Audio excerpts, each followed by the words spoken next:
Hello, welcome to this edition of Thoughts of a Whole Brain Man. And today, looking at some sociological history with a possibility of an optimistic future for humanity. And I'm an autistic person, and I wouldn't say such things lightly. There is a Harvard professor of psychology called Steven Pinker. And Steven Pinker writes wonderful books on psychology in such a fashion that they're palatable and digestible for the general public. One of his books that came out about 10 years ago, a bit more than 10 years ago, was this. It's called The Better Angels of Our Nature. The Better Angels of Our Nature. The Decline of Violence in History and Its Causes. Yeah, I did say that. The decline of violence. Whoa, hold on a minute. I look at the newspapers and I look at the news on the TV and, decline of violence? Seriously, Gaza, Ukraine, Darfur, Sudan, decline of violence? What's happening in the street? The knife crime in the cities, the gun crime in the schools. How on earth can you say the decline of violence? But Pinker, one day, was reading this. It's by Elias. It's called The Civilizing Influence. And it's a book that describes hominoids, us, as adapted creatures. We are adapted apes, right? So, for example, all mammals create spittle. Think of a slobbering bloodhound, a camel, right? We all do that. We're mammals. But in human societies, it's very often taboo. It's taboo to release your spittle randomly. Could you imagine if everybody just dribbled, standing in a queue in a shop or, yes. It would put you off your fish and chips if you were in the queue and someone was drooling and dribbling or spitting it out when they talk. There have been certain cultural contexts where it was okay.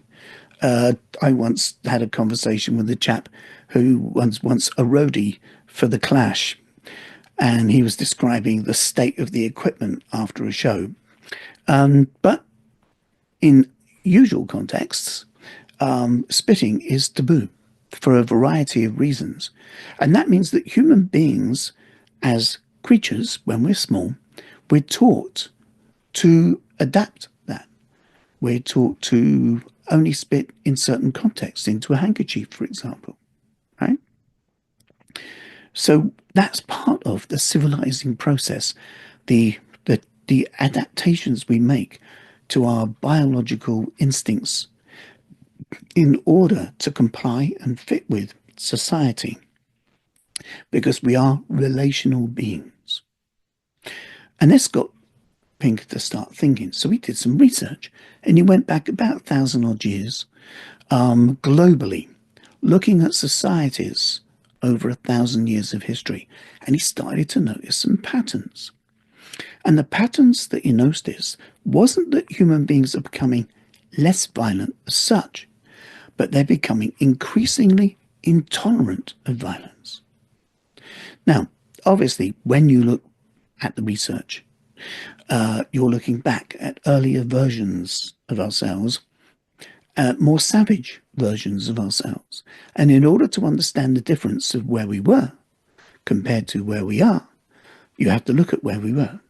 And that means you are reading things like how disabled people would be chained up in barns, or how people in medieval Britain would torture cats in taverns, or, quite famously, street urchins would be hung for stealing bread and things like this. But just on that kind of basis, in terms of society's relationship with violence, we are becoming increasingly intolerant of it. That's not the same thing as saying there is less violence. That's not the same thing as saying that human beings are no longer violent, but just our attitude towards it is changing. And attitude creates behavior. So over time, there is, in a sense, less of it, with spikes that happen, obviously. One measure of this is capital punishment. If you look across, say, the last 200 years of history globally, you'll find that there's been an increasing rate of countries repealing capital punishment. So fewer and fewer and fewer countries have what could be described as judicial murder. There's still some of it about in certain parts of the world, but it's nowhere near as prevalent as it used to be. It's not that long ago that it was very common and ordinary for a person to walk around with a long sword up their belt, or a flintlock pistol, in doubloon trousers with extra kind of long pockets. That was quite commonplace. If you read Sherlock Holmes, you find Dr. Watson carries a gun. If he hasn't got a license, you didn't need one then. Licensing and things like that was something that came out of a desire to adjust and adapt and control the usage of that invention. You can't uninvent something, but you can create restrictions, you can create procedure, you can create a culture of usage.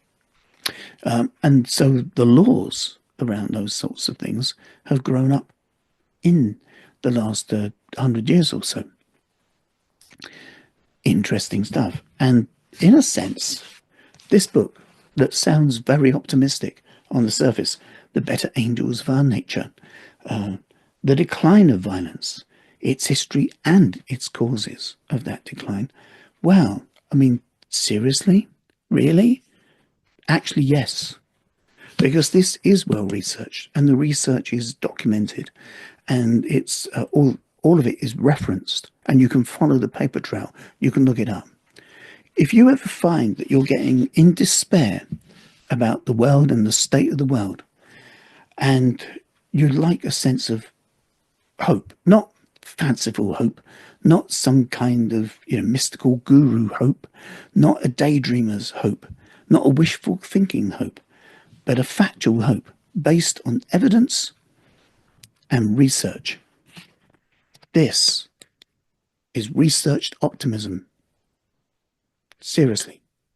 When you read this and you follow the train of thought that describes how we are changing over time, it's slow. Yes, it is slow.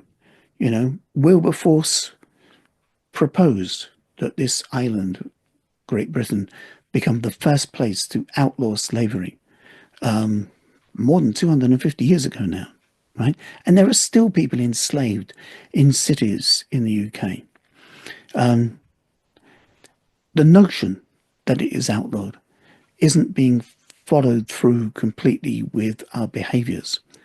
But then that's why we've got laws about all sorts of things: speeding in your car, hitting people on the head. All of these things are against the law, yet people do them, right? But the notion of them being no longer tolerated, that's a thing.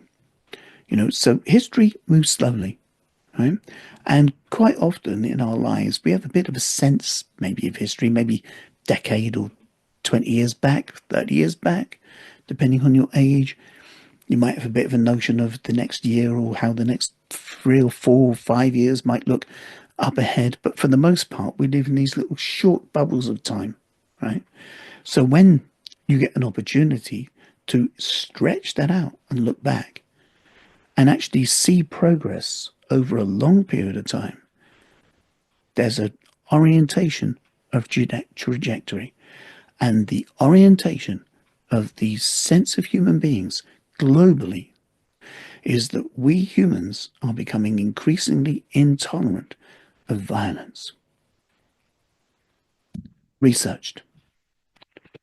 Seriously, get yourself a copy of this. If you need a bit of hope, real hope, this has got it. Thank you for your time. I'll see you again, hopefully, in these thoughts of a whole brain man. Thank you.